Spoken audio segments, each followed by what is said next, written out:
Hi guys, Hamish here from Enhanced Physical Performance, presenting our guide on how to design your strength and conditioning program. Okay, so just a brief introduction into who I am so you know who it is you're listening to. So I'm a coach with 11 plus years of applied fitness, strength and conditioning coaching and programming. I've picked up a few university degrees along the way, currently undertaking a master's degree in applied sports sciences, various accreditations and certifications. I've been very fortunate in that I've worked with international level athletes all the way to retired housewives. So I've been blessed with a full spectrum of clients throughout my coaching years so far. Crucially, however, I have made every mistake going. I like to think that I've seen a lot of good, a lot of bad, and it's all made me a better coach in the end. And hopefully I can pass some of that on to you today. So, what is enhanced physical performance? In a nutshell, we help motivated people achieve physical goals. So, we look to apply strength and conditioning program from elite athletes all the way to average Joes to make sure that we offer a full range of services to everybody wanting and willing to undertake in performance enhancement programming. We have various levels of programs to suit everybody. We make sure to touch as many people as we can. Now, if you're still scratching your head wondering performance enhancement, strength and conditioning, what do all these things mean? A good definition of this came straight back to me from Google.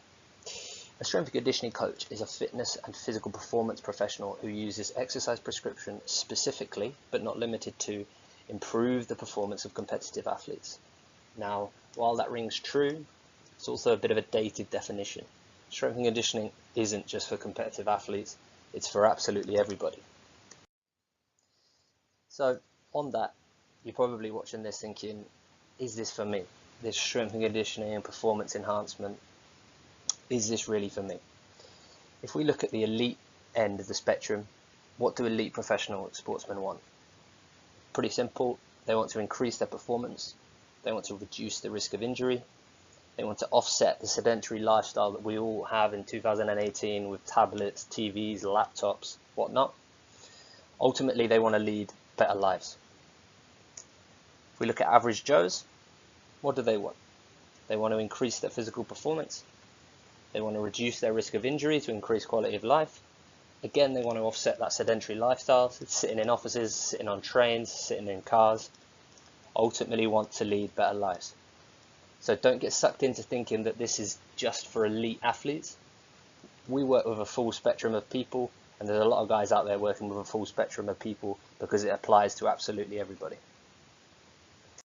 So, how did you get here? You're obviously interested in strength and conditioning if you've ended up on this presentation, and I would imagine at some point you've probably gone and had a little Google search. If you're a golfer, you've probably put something like golf strength and conditioning. If you're going on holiday, you probably put reduced body fat, six-pack programming, whatever it might be. Everybody's out there looking for information from Google.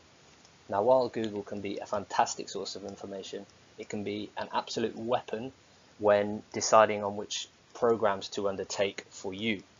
Ultimately, if you're taking a program from Google, you're most likely taking somebody else's program.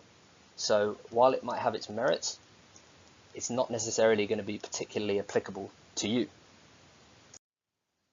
So where do we start?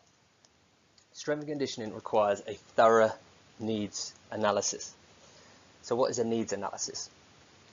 The graphic on the right hand side I've taken from Chris Gallagher, a strength and conditioning coach out in Hong Kong. Really nice slide, quite straightforward. What does an athlete need? So you are the athlete, get that into your head. What do you need from a personal perspective? So if we run through the bullet points, what are you training for? Maybe it's a sport, maybe it's a specific physical outcome, maybe it's a date.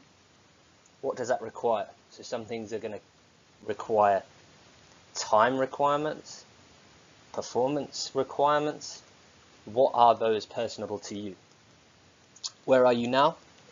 Where are you in your strength and conditioning journey? How experienced are you? How inexperienced are you? Etc., etc. And ultimately, where are you going? That's the most important thing when undertaking a thorough needs analysis of where you want to get to. Break everything down, reverse engineer it. What is your outcome? And work backwards. Okay, so one of the most important things when designing your strength and conditioning program is being realistic. One of the best ways to do this is implementing something called SMART goals. These are all over the place. I'm sure you guys have probably seen these already. Breaks down the word SMART into specific, measurable, action, realistic, and timeline. So all these things conjugate into your goal to make sure it is broken down into a methodical process rather than just hot air or a random aim. So that applied into programming, what does that look like? Things that you've got to take into account. What is your experience? Okay, so have you got a year of strength and conditioning? Have you got 10 years of strength and conditioning? Have you got 1 month strength and conditioning? Very important that you're realistic with where you're at in terms of your experience. And then from that, where are you capable? Maybe you've been strength training for a long time, but you've never done a conditioning run in your life. You've got to take that into account, again, for the outcomes that you're looking to develop. Where are you weak? Conversely, it's going to be areas that you haven't focused on, like those conditioning runs for the strength trainer, etc., etc. What are your time frames? What are you aiming for? And how much time do you have to get there? Now, if you're setting goals like putting 100 kilos on your squat in 3 months, that's not a particularly realistic aim. If you want to put 10% on your squat in the next 3 months, that's a pretty realistic aim. Okay, so you need to really be realistic with how specific is your goal, how measurable is your goal, how actionable is your goal, how realistic is your goal, and the timeline your goal is presented on. Be very specific, measurable, action-based, realistic, and on a timeline. I can't repeat that enough. Make sure you incorporate it.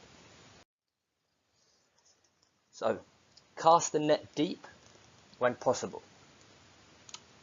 When you're developing physical qualities, how much of what do you need and when?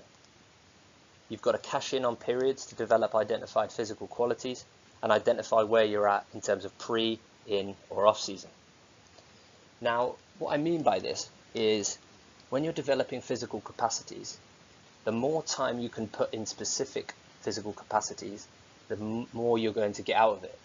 If you're trying to touch 5 different physical capacities, maybe strength, speed, power, conditioning, and corrective exercise, all within the same training block, the amount that you're going to be able to affect each of those physical qualities is particularly limited. Now, in certain scenarios, like an in-season, you're going to be very pushed to focus on specific capacities because your races or your matches or your fights or whatever it might be are going to require an array of physical qualities, so you're going to have to touch each of those. But if you have a period where you're not competing, it's really important that you focus on specific physical qualities to get a lot more from your training. So where are you weak? If you were a boxer and you're particularly fast, quick, powerful at the velocity end of the scale, but you're very weak, you can't squat your own body weight, you can't bench press your own body weight, things like this, you're going to have to develop strength to make sure you're punching harder and making a more even force velocity curve. What I would suggest is you read something by Greg McKeown called Essentialism. And when you're going after a specific physical goal or outcome, really hone in on that and focus as much as you can on that physical quality to maximize the outcomes. So, being proactive and not reactive. Periodize your protective work around your core training. Now, I don't mean core in terms of your midsection, I mean core in terms of what are your big rocks in your training program. Now, you're not going to be able to do everything every time. Equally, don't do nothing every time. Previous injuries and troublesome niggles can come back and haunt you in a hurry. Take action. Trust me, on the previous injuries and troublesome niggles can come back and haunt you. I have lived through most of them, as a lot of us will have done, and a lot of people are going to be able to relate to that statement.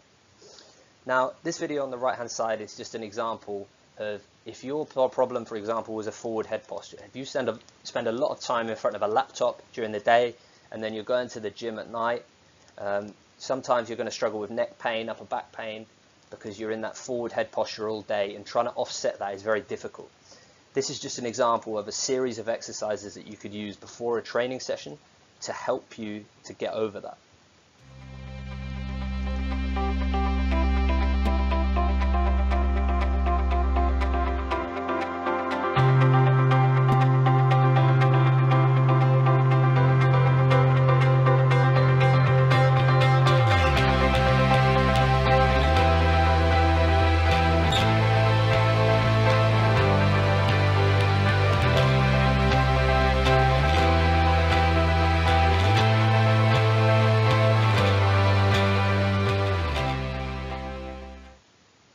Okay guys, so that video is obviously just one example of one specific problem, but there's multiple examples of different problems. It might be plantar fasciitis, it might be tendinosis somewhere in the area, it might be an old knee injury, an old elbow injury. There's so many things that you need to take action on and incorporate into your protective work to make sure it doesn't come back to haunt you. So on that, preparing accordingly. Now, a lot of people have a lot of prerequisite thoughts when they think about a warm-up. A classic warm-up would be something like the bottom right-hand side. You know, run towards a cardio area, 5 minutes on a bike or a treadmill, and then go into your session. That's not particularly applicable if you're going into a gym setting. Sometimes it might be if you're going to do a conditioning session, but the key message is you need to be specific to what you're about to do and use the time you have to the best of your ability. So for example, the previous slide we were talking about that protective work. There's no reason you couldn't slot that into your warm-up to make best use of your time. The other thing that you have to think about is what are you about to undertake. So like I say, if you're about to undertake a running conditioning session, a warm-up on a treadmill with a run, that's pretty applicable. But if you're about to go and squat, bench press, pull up, that's not particularly applicable. So things like, you know, foam rolling, mini bands, dowels, different movement patterns, stretching, mobility, these are things that you need to put together into a warm-up and then be specific to your needs. Now, if you're somebody who, for example, you've had a lot of knee problems because your posterior chain is not particularly strong, then things like what the gentleman's doing in this picture, single leg Romanian deadlifts with maybe some tube walks like from the bands underneath, that's pretty specific. If you're then going into a session to squat and lunge and things like that, you're sort of firing up the right patterns. Equally, if you're pushed on time, just do what you're about to do. If you're going in the gym to bench press and pull up, then grab a dowel, maybe some dislocations with the dowel, maybe you have some push-ups, maybe you have some pulls using the TRX. Be specific into what the movement patterns you're going to be completing are in your warm-up. Okay guys, so this one is really, really important. What doesn't your sport give you? Okay, so what are you already doing in your sports training? Which stimulus is your training neglecting? Make sure to top up your capacities. Are you being too specific in the gym? Don't mimic your sport in the gym. Okay, very important points. If you're let's think of a random sport. So if you're a hockey player, now you're going to do a lot of running-based conditioning in your hockey training.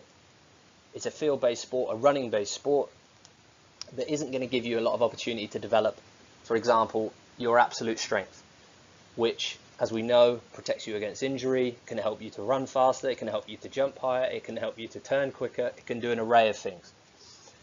Your hockey training isn't necessarily going to give you that stimulus. So when you're in the gym, it's really important that you develop that stimulus to aid your sports training, rather than trying to compete with it.